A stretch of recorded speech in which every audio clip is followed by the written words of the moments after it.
ये प्रोटोकॉल है। चलिए, नमस्कार मित्रों। आज मैं डीमोनेटाइजेशन और इकोनॉमी के बारे में कुछ बात रखना चाहता हूं। और आप जानते ही हैं कि आज फोर्थ एनिवर्सरी ऑफ डीमोनेटाइजेशन। इस पर थोड़ा चर्चा भी हुआ है सोशल मीडिया पे, और हमारे कांग्रेस के मित्र उनके टिपिकल फैशन में थोड़े बहुत पोस्ट भी कर चुके हैं इसके बारे में। तो मैंने सोचा आज एक विस्तार से एक क्लैरिफिकेशन या एक विस्तार से एक एक्सप्लेनेशन किया जाए। 2014 से जब प्रधानमंत्री नरेंद्र मोदी जी को देश ने एक ओवरवेलमिंग मैंडेट से प्रधानमंत्री बनाया था, तभी से आज तक उनके सरकार एक इकोनॉमिक ट्रांसफॉर्मेशन प्रोसेस पर एम्बार्क हुए हैं। इसको मैं इसीलिए कह रहा हूं कि जो इकोनॉमिक ट्रांसफॉर्मेशन या इकोनॉमिक डिसीजंस हमने लिए हैं, सरकार ने लिए हैं इन 6 सालों में, इसका एक ओवरऑल फ्रेमवर्क है, एक ओवरऑल थॉट प्रोसेस है, जिसका एक हिस्सा है डीमोनेटाइजेशन। तो ये इकोनॉमिक जो थिंकिंग नरेंद्र मोदी जी ने एक शुरू किया था 2014 में, उनके 3 ब्रॉड पिलर्स हैं जो आपके सामने मैं रखना चाहता हूं। आप जानते भी होंगे, लेकिन मैं रिपीट कर लूँगा। पहला ये था कि इकोनॉमिक स्ट्रैटेजी कोई वेस्टर्न बोरोड मॉडल्स या वेस्टर्न कैपिटल पर ही या वेस्टर्न एंटरप्रेन्योरशिप पर नहीं निर्भर करेगा। It will capitalize, it will be based on the strengths of Indian people, Indian enterprise, Indian entrepreneurship, और हमारा जो एनर्जी और स्पिरिट है उस पे बिल्ड होगा। दूसरा फंडामेंटल पॉइंट यह था कि हम जो 70 साल से गरीबी और गरीबों को एक fixed immovable attribute of Indian economy कर मानते थे, उसको हम बदलेंगे, और उसको हम बदलेंगे through economic growth, through economic development. और गरीब को एक road map towards prosperity and opportunity, वो एक इंट्रिंसिक प्रिंसिपल होगा हमारे इकोनॉमिक थिंकिंग में।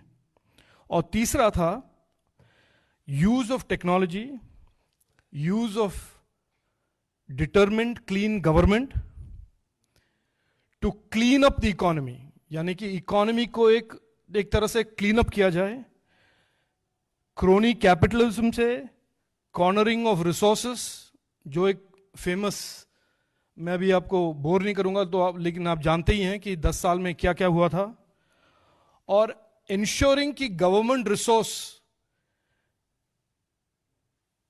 बेनिफिशियरीज तक पहुंचे विदाउट लीकेज एंड करप्शन, जो हम अंत्योदय मानते हैं। यानी कि सरकार का जो नियत है, सरकार का जो इंटेंशन है, सही तरह से पहुंचे to the last man standing. वो हमारे लिए एक आर्टिकल ऑफ फेथ है हमारी इकोनॉमिक थिंकिंग में। तो ये था 2014 में हमने जो शुरुआत किया था नरेंद्र मोदी जी की सरकार ने, और इसका जो मोमेंटम है, ऑपोजिशन आज तक इसको ना तो रोक पाया है, ना उसको इसके मोमेंटम को ब्लंट कर पाया है। उनके जो वेस्टेड इंटरेस्ट हैं, वेस्टेड बिजनेसेस हैं, वेस्टेड जो भी आप कह सकते हैं, उनके एक्सपोजर में वो कोई रुकावट नहीं ला सकते थे, ला पाए हैं अभी तक।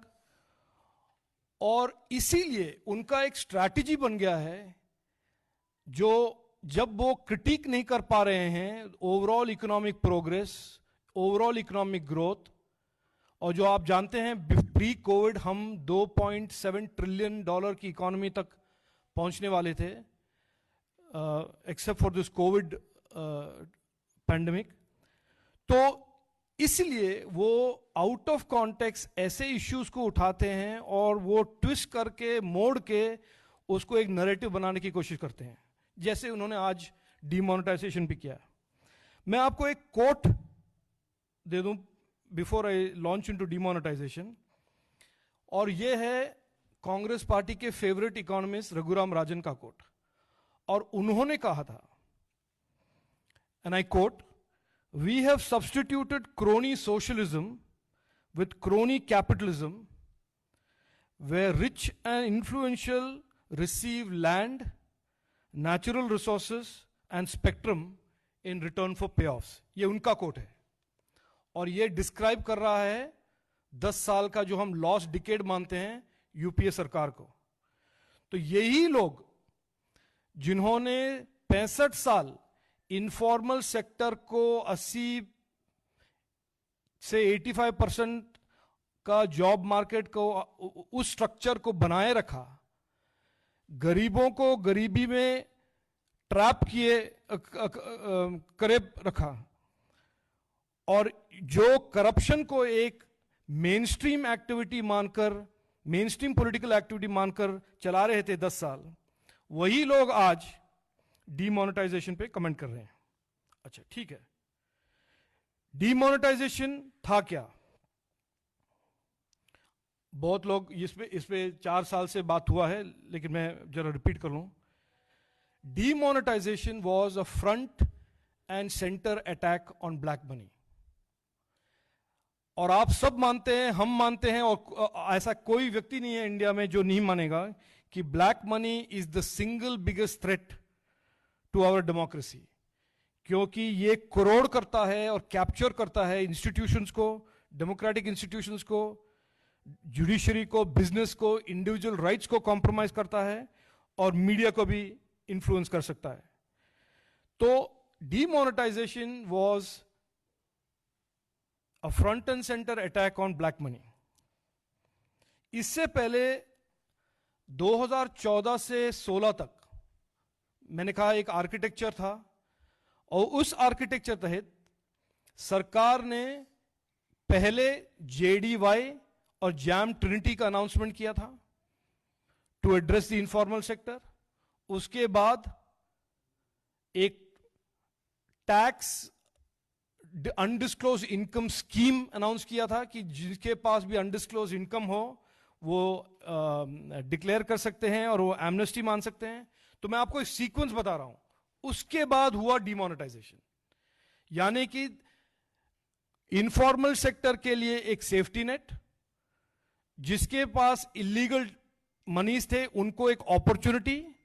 उसके बाद हुआ डीमोनेटाइजेशन। और मैंने आपको कहा डीमोनेटाइजेशन का क्या मकसद था, कि हम ब्लैक मनी को हेड ऑन टैकल करें,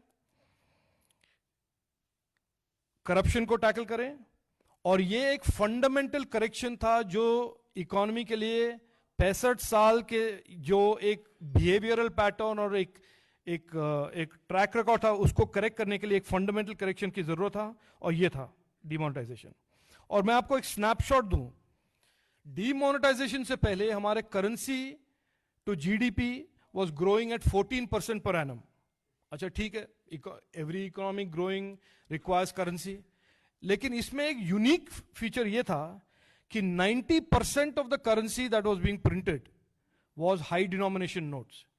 यानी कि अगर आपको कोई इकोनॉमिस्ट को आप बताएं कि एक ब्लैक मनी इकोनॉमी का डिजाइन करें, तो ये लग रहा था कि ये एक ब्लैक मनी स्पेसिफिक इकोनॉमी था, क्योंकि currency was growing at a high rate, but high value denomination currencies जो इनफॉर्मल सेक्टर के पास नहीं है, हाई वैल्यू। कौन इनफॉर्मल सेक्टर 5000 1000 के नोट और 5000 के नोट लेके घूमते हैं? तो देयरफॉर ये एक डिसफंक्शनल सा कैश इकोनॉमी बन गया था, जहां पे black money was driving asset prices. और जैसे आरबीआई के सुब्बाराव जी जो प्रीवियस गवर्नर थे, डीमोनेटाइजेशन के टाइम पे उन्होंने एक कोट किया था कि demonetization was a creative destruction of a destructive creation. And destructive creation here meaning black money. अच्छा, डिमोनेटाइजेशन का क्या इंपैक्ट हुआ है? तो वही है, that is the main issue. The rationale मैंने बता दिया, डिमोनेटाइजेशन क्यों हुआ और कैसे एक सीक्वेंस में हुआ और कैसा एक ओवरऑल इकोनॉमिक आर्किटेक्चर का एक पार्ट था। डिमोनेटाइजेशन के 3 इंपैक्ट हैं, थे और हैं। एक तो clean up of the economy, जैसे मैंने कहा, बहुत सारे डिपॉजिट्स, बहुत सारे डिपॉजिटर्स, बहुत सारे बिजनेस के स्क्रूटनी जो अंडरग्राउंड थे वो सब ओवरग्राउंड हो गए हैं। बाय द वे, ये सब हम एक डॉक्यूमेंट में दे रहे हैं, संजय जी एक डिस्ट्रीब्यूट करेंगे आप। तो 3, एक तो clean up of the economy, काफी कुछ ओवरग्राउंड आ गया है, उन पे प्रोसिक्यूशन, उनका केस वो सब चल रहा है, उसका लिस्ट हम डिस्ट्रीब्यूट कर देंगे आपके पास, आपके साथ। दूसरा, फॉर्मलाइजेशन, इनफॉर्मल सेक्टर का फॉर्मलाइजेशन, और इसका इंपॉर्टेंस मैं आपको स्ट्रेस कर दूं कि इसका इंपॉर्टेंस जिस आज के दिन पैंडेमिक के टाइम में फॉर्मलाइजेशन का बेनिफिट इतना ऑब्वियस है कि हम थ्रू जेडीवाई, थ्रू हमारे डायरेक्ट बेनिफिट ट्रांसफर, इतने सारे इनफॉर्मल सेक्टर लोगों और गरीबों के पास डायरेक्टली गवर्नमेंट के बेनिफिट्स, गवर्नमेंट के पैसे, गैस सिलेंडर वगैरह पहुंचा पा रहे हैं। तो ये फॉर्मलाइजेशन कोई छोटी चीज नहीं है। इनफॉर्मल सेक्टर जो 80%, 65 साल से लोग बिना कैपिटल, बिना कोई सोशल सिक्योरिटी सपोर्ट, दे वर सर्वाइविंग एज इनफॉर्मल सेक्टर, उनको प्रोग्रेसिवली फॉर्मल बनाना, इसका मतलब यह है कि गवर्नमेंट के सपोर्ट, गवर्नमेंट के सब्सिडीज, गवर्नमेंट के जो सोशल सिक्योरिटी स्कीम्स हैं, वो सब इनके पास आसानी से पहुंच सकते हैं। तो फॉर्मलाइजेशन का एक सिग्निफिकेंट फेज हुआ है थ्रू डिमोनेटाइजेशन। और तीसरा पॉइंट है गवर्नमेंट के रेवेन्यूज। फॉर्मलाइजेशन का एक बेनिफिट है कि टैक्स टू जीडीपी रेशियो, जो tax collections have gone up, और एक एकेडमिक स्टडी भी आया है हार्वर्ड यूनिवर्सिटी और नेशनल यूनिवर्सिटी ऑफ सिंगापुर से, जो बताता है कि by increasing digital transactions, by increasing formalisation of informal transactions, revenue aggregation, यानी कि जो गवर्नमेंट के पास पैसा आता है गरीबों के कल्याण में स्पेंड करने के लिए, उसका एक बॉयंसी, उसका एक ग्रोथ भी सस्टेनेबल हो जाता है।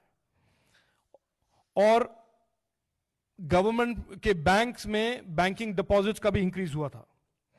तो मैं समराइज ये कर रहा हूं कि डीमोनेटाइजेशन से 3 सिग्निफिकेंट टैंजिबल बेनिफिट्स आए हैं। एक तो cleaning up of the economy and fight against corruption.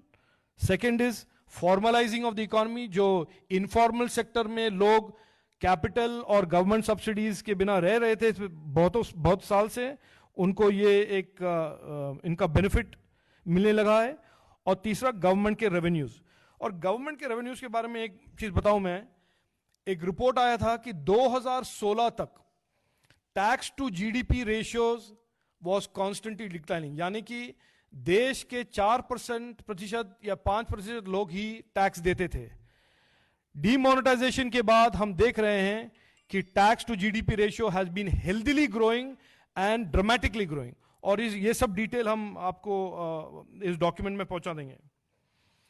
और आज के दिन करेंसी टू जीडीपी आ गए हैं वापस लेवल्स में 9 to 10%, नॉट 14%। बट ये परसेंटेज भी हाई है क्योंकि हम लो डिनोमिनेशन नोट्स आज ज्यादा छप रहा है, ना कि हाई डिनोमिनेशन नोट्स।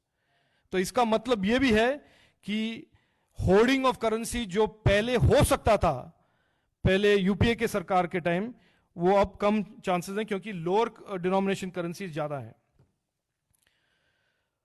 तो मैं एंड में यही कहूंगा कि एक ये सब जो सरकार कर रहा है एक ओवरऑल इकोनॉमिक विजन है, और जो हम अभी ट्रांजिशन कर रहे हैं आत्मनिर्भर भारत की ओर, तो क्योंकि ये एक स्ट्रॉन्ग स्ट्रैटेजी है development, progress, prosperity clean government, इन सबको समराइज करते हुए एक डेवलपमेंट रोड मैप है। और क्योंकि उसमें कुछ क्रिटिसाइज करने के लिए है नहीं, तो ऑपोजिशन का ये एक स्ट्रैटेजी बन गया है कि एक आउट ऑफ कॉन्टेक्स्ट को भी कुछ भी लो और उस पर कमेंट करो। तो मैंने सोचा इसलिए आज आपको क्लैरिफाई कर दूं कि क्या है overall road map, overall architecture, और डीमोनेटाइजेशन जो एक बहुत ही इंपॉर्टेंट स्टेप था उस रोड मैप और आर्किटेक्चर में, उसका क्या बेनिफिट था। Thank you.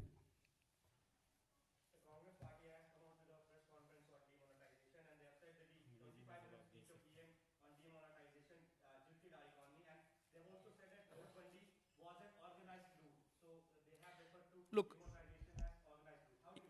yeah, see, I will draw your attention to two words.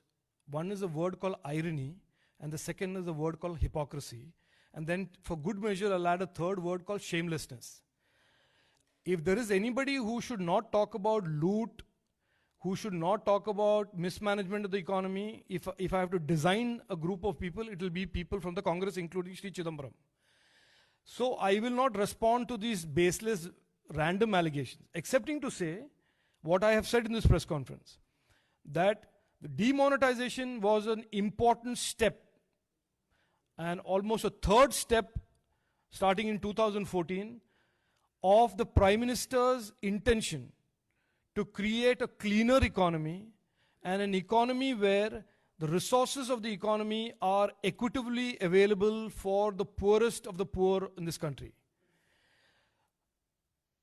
The facts are all out there. We will be happy to share the information with you. Demonetization has been good for the country and has been good in terms of cleaning up the economy, increasing tax resources, and for formalizing the informal sector.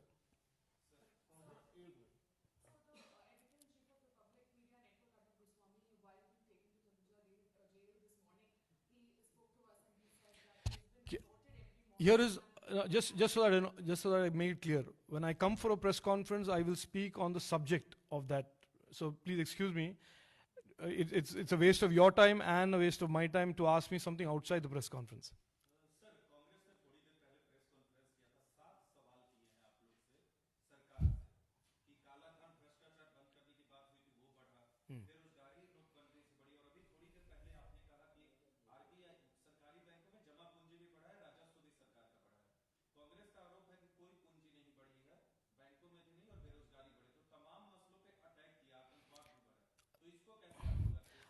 अच्छा, कांग्रेस का जो data set है, मालूम नहीं कहाँ से लेते हैं, वो किस देश का डेटा पे ये स्टेटमेंट करते हैं।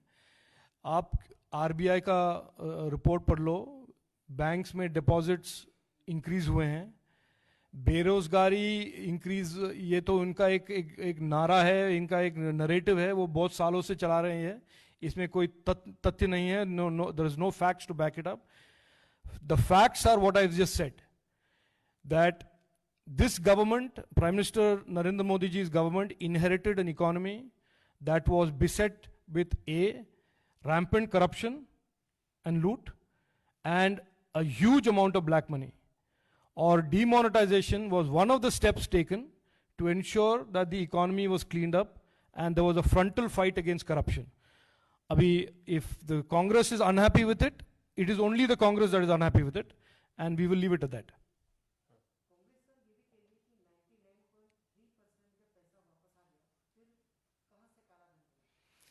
देखिए, इसीलिए मैं कह रहा हूं, ये जो पूरे स्टोरी को मैं 10 चैप्टर का स्टोरी बता रहा हूं आपको, और कांग्रेस एक लास्ट चैप्टर का एक पन्ना लेकर कहेगी कि बस 99.3 आ गया है, तो वो तो डिस्क्लोज हो गया, ये तो इसमें कोई रेवलेशन नहीं है।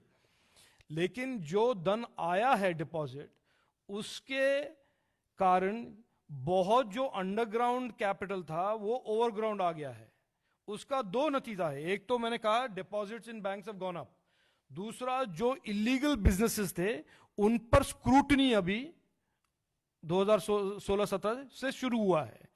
तो एक बिहेवियरल चेंज भी आ गया है कि लोग जानते हैं कि ऐसे काले धन से बिजनेस चलाना डेंजरस है।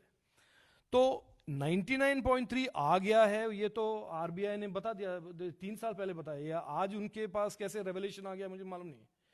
तो डीमोनेटाइजेशन का मैंने कहा 3 ऑब्जेक्टिव्स थे। One is crack down on corruption, second is formalizing the informal economy, and the third is to improve the tax and tax revenues of the government. तीनों के 3 ऑब्जेक्टिव्स में डिमोनेटाइजेशन वो सक्सेसफुल। अच्छा, कांग्रेस को संतुष्ट बनाने में डिमोनेटाइजेशन का कोई ऑब्जेक्टिव था नहीं और होगा भी नहीं, तो उनको जो भी उदासी है वो तो उदास रहेंगे ही।